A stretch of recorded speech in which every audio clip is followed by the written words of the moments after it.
नमस्कार। दतिया में लगातार जिस तरीके से चुनावी परिणाम एक अलग तरह की करवट लेते हुए दिखाई पड़ते हैं, उससे तो कम से कम ये साबित हो जाता है कि बीजेपी जो लगातार तमाम दावे कर रही थी, तमाम तरह के कयास उनकी तरफ से लगाए जा रहे थे और ये तक कहा जा रहा था कि दतिया पर एक बार फिर बीजेपी अपना जादू चलाती हुई दिखाई पड़ेगी। लेकिन फिलहाल के जो आंकड़े हैं वो कुछ और कहानी बयां करते हुए दिखाई देते हैं, क्योंकि अगर हम अभी के आंकड़ों की बात करें तो लगभग ये 7 राउंड की जो गिनती है वो मुकम्मल हो चुकी है। और इस आधार पर देखें तो घनश्याम सिंह जो कांग्रेस पार्टी के प्रत्याशी हैं, लगभग 3500 वोटों यानी कि 3500 वोटों से आगे चलते हुए दिखाई पड़ते हैं। और यहाँ पर अगर हम वोट मिलने की बात करें तो तकरीबन लगभग जो है 31,400 से लगभग 31,000 लगभग 500 से ज़्यादा वोट उनको मिल चुके हैं। और वहीं बीजेपी के जो प्रत्याशी हैं आशुतोष तिवारी,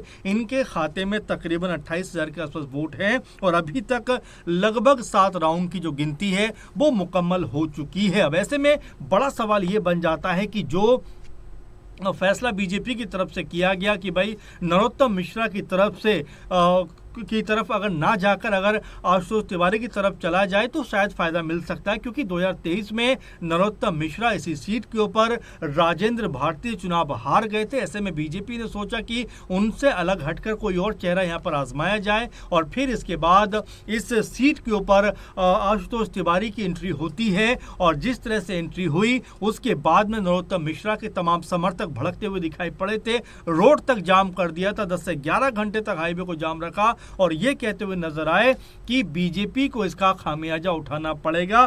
तो क्या अब ये जो नाराज समर्थक थे इन्होंने बीजेपी का समर्थन नहीं किया, क्योंकि नरोत्तम मिश्रा ने तो कहा कि भाई जो हो गया उसे भूल जाइए, अब यहां से हमें बीजेपी प्रत्याशी को जिताना है। लेकिन क्या वो समर्थक माने नहीं, ये अपने आप में एक बड़ी जो है बात यहां पर हो जाती है। दूसरा महत्वपूर्ण जो प्रश्न निकल के सामने आता है कि क्या कांग्रेस पार्टी की तरफ से इस तरह की फील्डिंग लगाई गई, इस तरह का माहौल बनाया गया जिसमें बीजेपी को घेरा गया, बीजेपी को एक तरीके से उनके ही जो कह सकते हैं कि तौर तरीके से उनको घेरने का काम किया। क्योंकि जीतू पटवारी जो कांग्रेस पार्टी के अध्यक्ष हैं मध्य प्रदेश इकाई के, अंतिम दौर में जब चुनाव प्रचार हो रहा था उन्होंने कहा कि 50 करोड़ रुपए बीजेपी की तरफ से दतिया पहुंच चुके हैं। वोटर्स को लुभाने के लिए 5-5 हजार तक का लालच दिया जा रहा है। और वो तो यहां तक कहते हुए नजर आए थे कि जब भी कोई बीजेपी का नेता आपको पैसा देना आए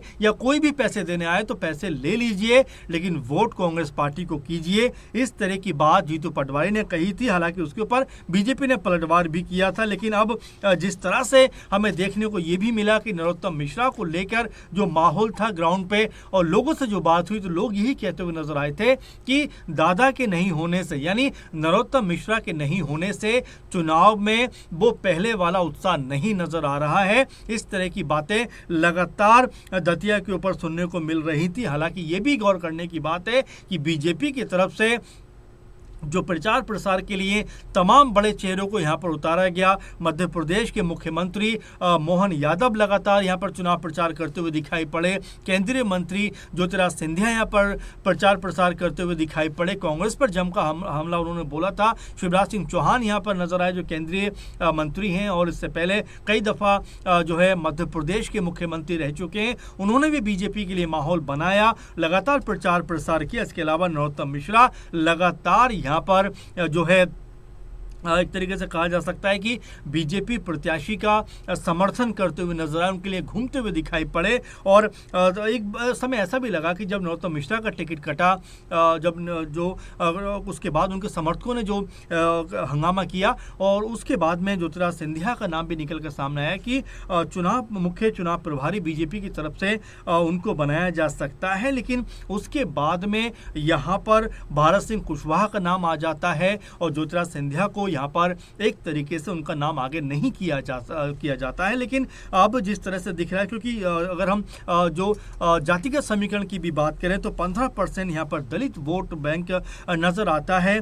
तो इस कारण भी यहाँ पर, क्योंकि 12% कुशवाहा वोट भी है, तो उनको इस कारण उतारा गया कि भाई आप जाइए, कम से कम कुशवाहा वोटों को तो आप इस सब लेकर आइए, और 15-16% यहाँ पर सवर्ण वोट भी है। तो ये समीकरण अगर बन जाता तो बीजेपी के लिए फायदेमंद होता। लेकिन अगर हम इन्हीं तौर पे देखें, क्योंकि ब्राह्मण समुदाय की बात करें तो लगभग 35 से 40% के आसपास दिखाई पड़ता है। अगर हम जो दलित जो समुदाय है उसमें जाटव की बात करें तो 35-40% वो भी नजर आते हैं, 40,000। इसके अलावा कुशवाहा समुदाय के लोग भी यहाँ पर 30 से 35,000 दिखाई पड़े। लेकिन अब जो आंकड़े निकल के सामने आ रहे हैं, जो समीकरण बनते हुए दिखाई पड़ रहे हैं, उसमें तो कम से कम ऐसा लगता है कि यहाँ बीजेपी के हाथ से जो बाजी है वो निकलती हुई दिखाई दे रही है। क्योंकि सीधा सीधा ये नजर आता है कि आशुतोष तिवारी जो बीजेपी की तरफ से प्रत्याशी बने दतिया के ऊपर, उनका जादू वैसा नहीं चल सका जिसकी उम्मीद बीजेपी करती हुई दिखाई पड़ रही थी। हालांकि अभी कई राउंड की गिनती बाकी है, क्योंकि 15 राउंड की यहाँ पर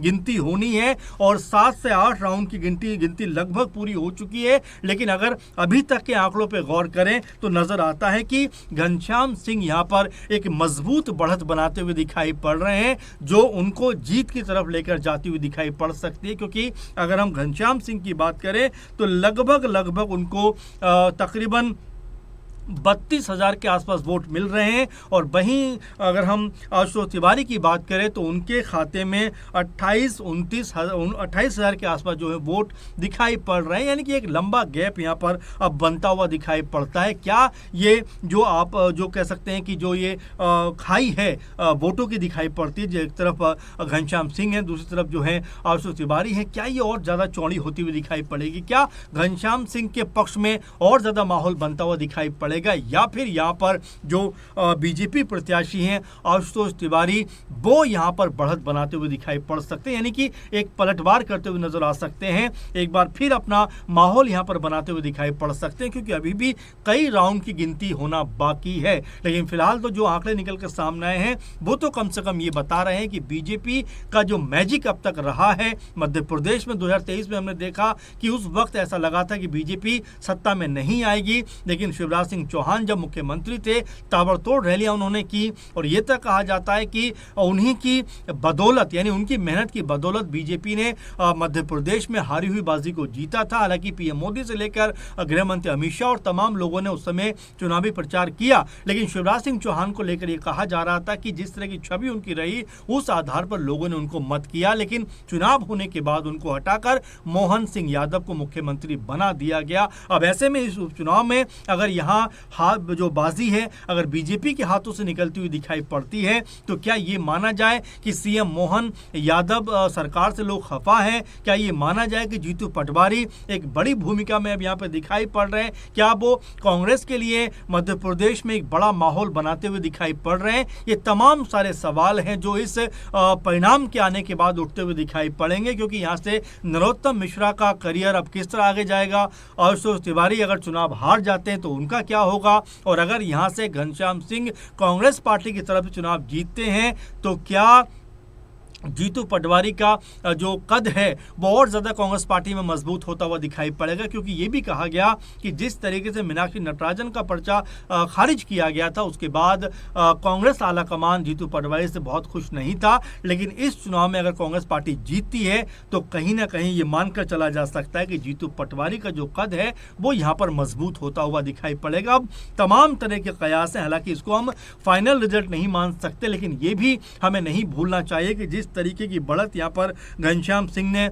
हासिल कर ली है, लगभग 3,500 के प्लस वो जा रहे हैं, तो इससे कम से कम ऐसा लगता है कि अब यहाँ से अपने आप को कमबैक कराना आशुतोष तिवारी के लिए क्या आसान हो पाएगा? क्या वो एक बार फिर दौड़ में शामिल हो पाएंगे, या फिर ये मानकर चला जाए कि यहाँ से घनश्याम सिंह के पक्ष में अब जो माहौल बना है वो जीत में तब्दील होता हुआ दिखाई देगा? क्या लगता है आपको, जरूर कमेंट करिए। फिलहाल के प्रोग्राम में इतना ही, आपसे फिर मुलाकात होगी, क्योंकि मध्य प्रदेश की दतिया सीट को लेकर हम लगातार अपडेट आपको दे रहे हैं। अपने सुझाव आप भेजिए और लगातार हमारे साथ जुड़े रहिए। नमस्कार।